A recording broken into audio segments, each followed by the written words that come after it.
Hey everyone, and welcome to Comic Breakdown. If you are new to the channel, please hit that sub button, hit that notification bell, make sure you're not missing any of the content that we have coming out. And today, we are diving into Dark Knight's Death Metal, the last stories of the DC Universe. We are finally starting to come to an end of Dark Knight's Death Metal.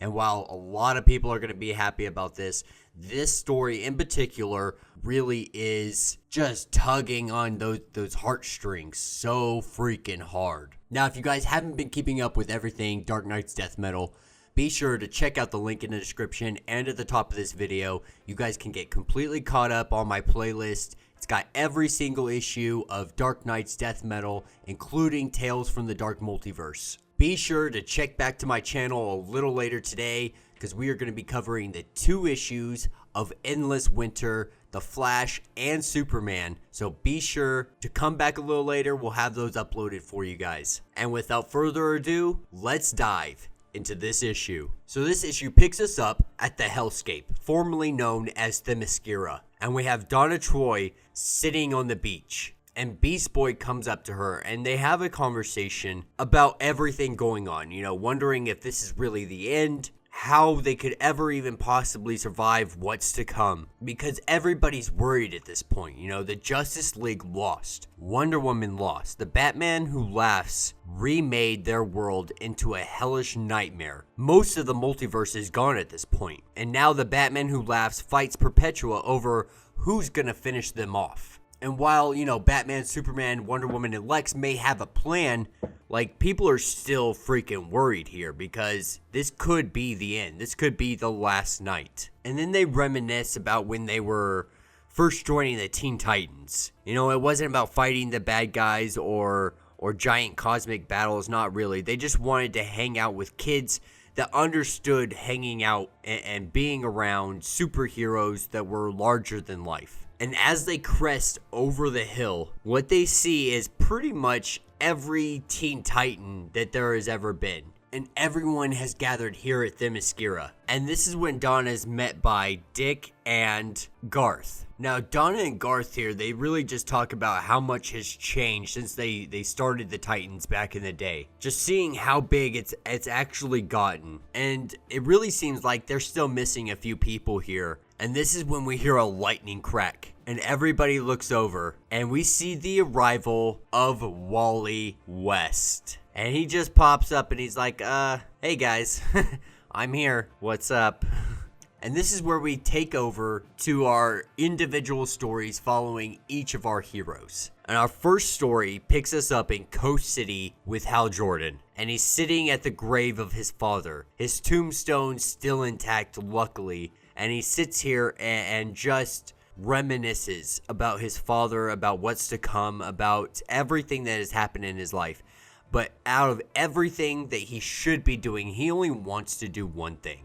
And he wants to freaking fly. That's all Hal Jordan's ever wanted to do. He wanted to be a pilot. He got the Green Lantern ring. And now he just wants to soar. Enjoy it while he has the opportunity still. And his flying takes him to the Valley of Rainbow Rings. And Hal Jordan wonders if it's finally his turn to fall. Would there be any monuments or markers to his death? Or would there only be darkness? And this is when we see the arrival of Sinestro, wielding his yellow lantern ring. But Sinestro's not here to fight. In fact, Sinestro is having a whole change of heart almost. This whole affair, it feels different. Like a truly final event. And he thought maybe he could get a lantern ring, a Green Lantern ring. Maybe he could be a Green Lantern ring in the final days. And Hal Jordan tells him straight up, you don't deserve it. And as he goes to walk off, Hal stops him because Hal needs to believe. And as he stands there at the end of the world, he makes a choice. And he chooses to see the light, even in the darkest of places. Even in someone like Sinestro. And he tells Sinestro it's never too late for another chance. All you have to do is say the words. And so he says, in brightest day, in blackest night, no evil shall escape my sight. Let those who worship evil's might beware my power, Green Lantern's light. Sinestro had forgotten what it felt like to not be afraid. And he turns to Hal Jordan and tells him, I'm not saying thank you. And Hal Jordan's just like, I wouldn't ask you to, but I could use a little bit of your help. And he's just confused at first, like, with what? And Hal says, with what else? To see if there's any blue left up in the sky. And they take flight. Now, picking up with Wonder Woman, she's remembering the day that she drove her weapon into the Batman Who Laughs. The day that he was supposed to have died, but he didn't. And Wonder Woman's left feeling nothing when she killed him, or thought to have killed him. And she feels like, the reason she killed the Batman Who Laughs and didn't feel anything is because there was no victory. And so she's stuck in this state of, how can I fight if I'm not feeling anything? How can I be useful to anybody if I'm not top-notch? And this is when Donna Troy shows up and says, because you're Wonder Woman. And Donna Troy goes on to tell her, like, her world was pitted against one another. It was a pit of destruction for the Batman Who Laughs. Nobody was ready for what was to come. And when her planet had died, everything inside of her collapsed. Like it folded in on itself and smoothed out all the edges like it was nothing. But every loss is in her soul. She holds every loss deeply within her. That's what makes them heroes. Batman has his own personal torture, but Wonder Woman, the pain that sears her soul, it's the pain of all the suffering of every crushed soul. And that pain is what drives them, that makes victory the only option. This is who they are. And Wonder Woman's ready for battle. Now, picking up with Black Canary and Green Arrow. They're sitting up top one of the buildings in Themyscira, and they're really just talking about life, and that's all this issue really is. It's all the heroes preparing for the battle that's to come tomorrow. All of them saying their last words, their last wishes, saying their last I love yous, so on and so forth. And the conversation they're having, Black Canary's really just, it's really small banter. Dinah's talking about how she was always kind of envious of the Green Lanterns having their own little motto and things like that. And we're just seeing a really good, loving connection between these two. They talk about the refugees that have made their way here. They met a version of Solomon Grundy, except he was born on a Tuesday. So that's a thing. They have like the Gloom Patrol, which is kind of a knockoff of the Doom Patrol from a gothic Earth. But really what we see here is Oliver trying to take her out on a date. Try to have some kind of romance before the world ends. And they end up on the shoreline and they're attacked by a bunch of sharks that laugh. And as they sit here on this beach, they're met with the arrival of somebody they've never met before, but someone who is also familiar with who they are. Even if she doesn't know exactly these individuals, she knows these faces, because these faces are the faces of her parents, because she is the Black Arrow. And even though they know, this isn't actually their daughter, she knows that this is actually her parents.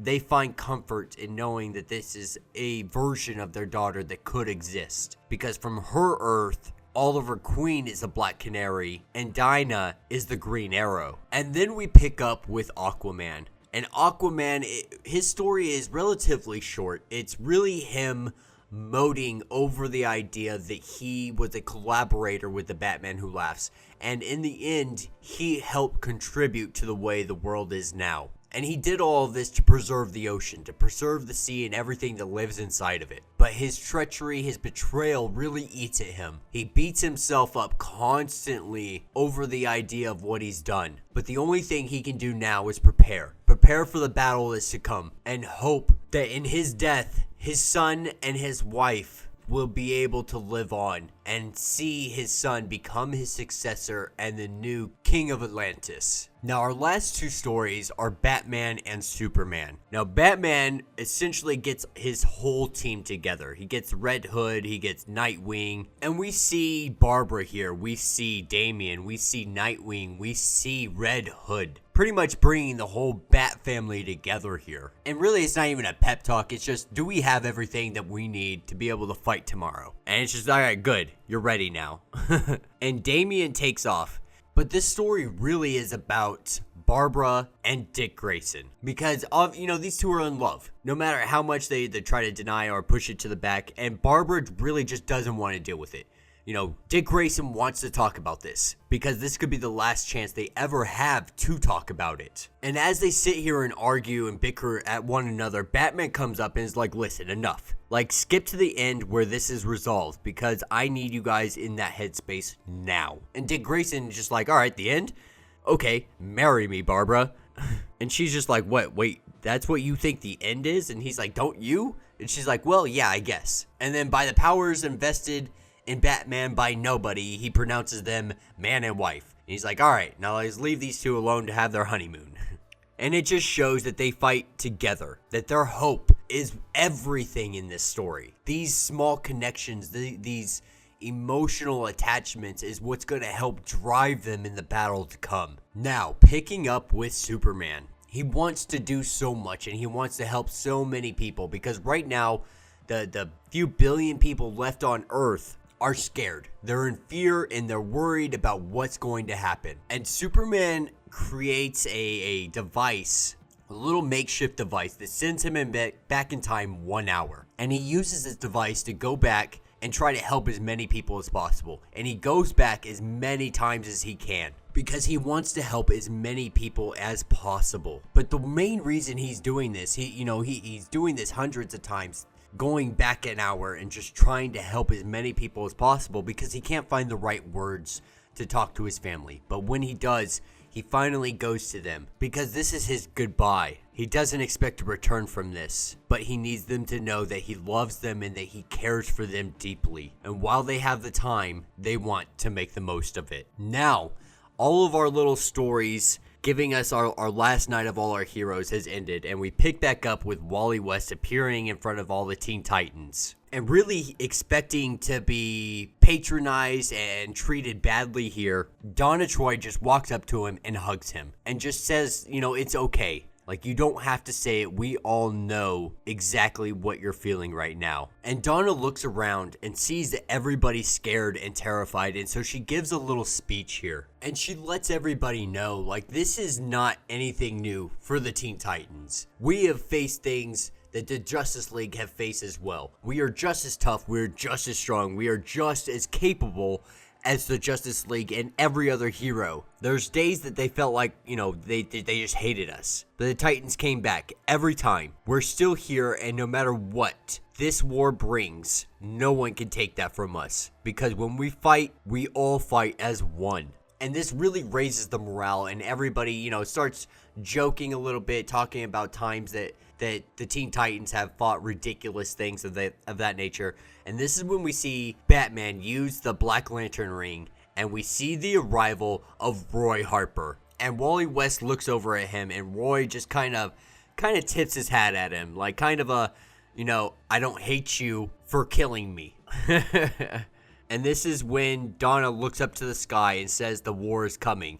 The Batman who laughs, new multiverse will arrive soon. And now we're ready. Because they're not just teams. They're not just superheroes. They're a family. And this could be their last night alive. And there's only one thing that they could wish for. And that's to be together. Because as long as they have one another, they're never alone. And that will be the end of this issue. So let me know what you guys think. There was a lot of emotion in this one. It's really just our heroes preparing for the battle that's to come. This is the battle that, of all battles for the DC Universe.